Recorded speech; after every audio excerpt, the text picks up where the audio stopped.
கர்நாடக அமைச்சர் உள்ளிட்ட இருவரது வீடுகளில் நடத்தப்பட்ட அதிரடி ரெய்டில் 162 கோடி ரூபாய் கருப்பு பணம் பதுக்கியது அம்பலமாகியுள்ளது.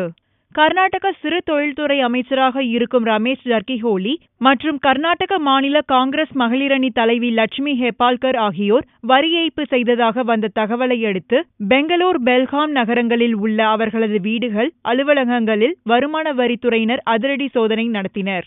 இந்த ரெய்டில் 41 லட்சம் ரொக்கப்பணம் மற்றும் 12.8 கிலோ தங்கம் சிக்கியது. ரமேஷ் மற்றும் லட்சுமி இருவரும் 162 கோடி ரூபாய்க்கு கணக்கில் வராத சொத்துக்களை வைத்திருப்பதை அதிகாரிகள் கண்டுபிடித்தனர். வருமானத்துக்கான வழிவகைகளை கூற முடியாமல் விழிக்கும் இருவரிடமும் விசாரணை தொடர்கிறது. இந்த வரி ஏய்ப்பு விவகாரம் முதல்வர் சித்தராமையாவுக்கு பெரும் தலைவலியாக அமைந்துள்ளது.